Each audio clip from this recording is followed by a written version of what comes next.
Hello, मैं जाहिद अंसारी। हमारे YouTube channel hi tech computer का वेलकम करते हैं। आइए आज हम बात करते हैं टैली सॉफ्टवेयर के बारे में। टैली क्या है और उसको सीखने के बाद हम टैली में क्या क्या कर सकते हैं। टैली एक अकाउंटिंग सॉफ्टवेयर है। इस सॉफ्टवेयर में हम मैन्युफैक्चरिंग, इन्वेंट्री, स्टॉक, मेडिकल और ट्रेडिंग वगैरह के बिजनेस का हिसाब रख सकते हैं। टैली सॉफ्टवेयर बेंगलोर की एक company tally solution private limited ने डेवलप किया है। इसके अलग अलग वर्जन टाइम पे लॉन्च होते रहते हैं। 4.5 वर्जन से स्टार्ट होके अभी 9.1 टैली जीएसटी, टैली प्राइम तक के वर्जन अभी तक मार्केट में आ चुके हैं। जिस तरीके से गवर्नमेंट अपने बजट में जब भी कोई नया टैक्स लगाती है, उसके बाद टैली कंपनी वाले उसको अपने सॉफ्टवेयर में अपडेट करके वर्जन को चेंज करके फिर से लॉन्च करते हैं। जैसे जीएसटी लगने के बाद टैली वालों ने जीएसटी को ऐड किया और उसके बाद टैली जीएसटी करके वो सॉफ्टवेयर लॉन्च हुआ। अकाउंटिंग के और भी बहुत सारे सॉफ्टवेयर हैं मार्केट में, लेकिन आज के टाइम पे most popular software accounting software Tally ही है। आइए अब जानते हैं कि अकाउंट्स क्या है। किसी भी बिजनेस का रिकॉर्ड जैसे कि purchase, sale, stock, bank account, cash in hand वगैरह के सिस्टमेटिक रिकॉर्ड्स को अकाउंट्स कहा जाता है। आइए अब जानते हैं कि मैनुअल अकाउंट और कंप्यूटराइज अकाउंट में क्या डिफरेंस है और कंप्यूटराइज अकाउंट्स के क्या क्या फ़ायदे हैं। मैनुअल अकाउंट के ज़माने में आपको याद होगा कि एक मुनीम जी टाइप के एक पर्सन हुआ करते थे जो बिज़नेस का सारा हिसाब किताब अपने बही खाता में लिखते थे। जैसे कि दिन भर में कितना माल बिका, कितना ख़रीद कर लाए, कौन सा आइटम अपने पास कितना स्टॉक है और कैश इन हैंड कितना है, बैंक में कितना अमाउंट बैलेंस है और दिन भर में क्या क्या एक्सपेंसेस हुए, ये सारा हिसाब लिखना पड़ता था। और अगर इस बीच सेठ जी ने हिसाब मांग लिया तो एक अलग कागज़ पर लिखकर सेठ को दिखाना, ये सब बहुत ज़्यादा मेहनत और ध्यान देने वाला काम था और उसमें गलती के चांसेस बहुत ज़्यादा रहते थे। जिस तरीके से कॉमर्स के स्टूडेंट को बैलेंस शीट में डेबिट साइड और क्रेडिट साइड टैली करने में बहुत प्रॉब्लम आती है, कंप्यूटराइज अकाउंट करने पे ये सारी प्रॉब्लम सॉल्व हो जाती है।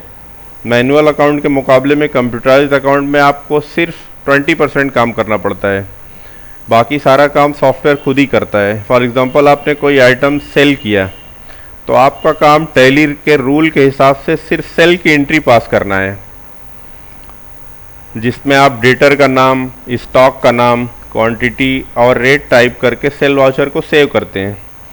उसके बाद टैली सॉफ्टवेयर इस डेटर का अकाउंट डेबिट करेगा और जो आइटम आपने सेल किया है वो स्टॉक में से माइनस कर देगा।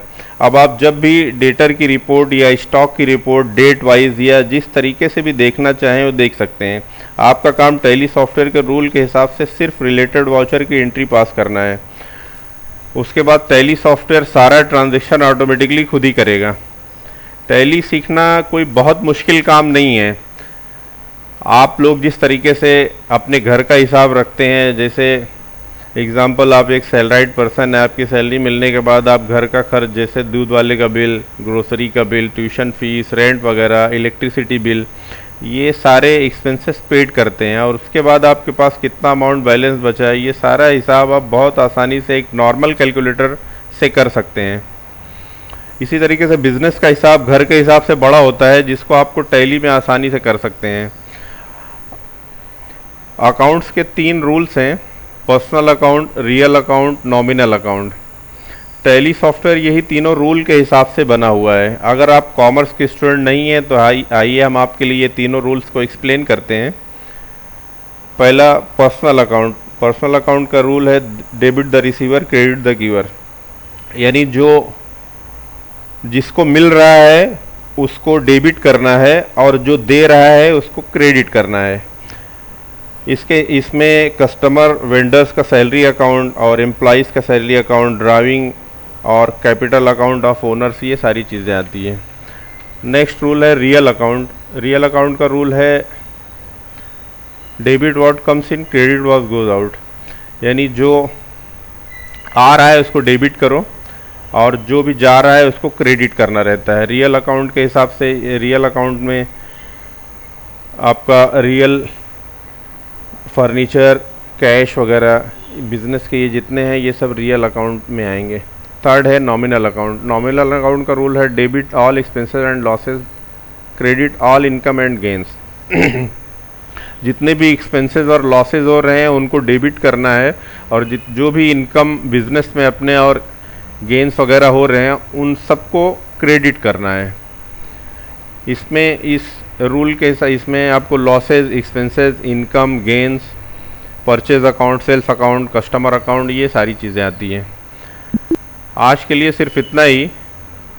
बाकी नेक्स्ट वीडियो में हम लोग टैली में किस तरीके से कंपनी क्रिएट करते हैं और उसमें अपना अकाउंट्स किस तरीके से किया जाता है, ये सारी चीज़ें हम नेक्स्ट वीडियो से शुरू करेंगे कि टैली में किस तरीके से कंपनी क्रिएट करना है और सेल और परचेस की एंट्री किस तरह से पास करना है, ये हम नेक्स्ट वीडियो में देखते हैं। तब तक के लिए अल्लाह हाफिज़।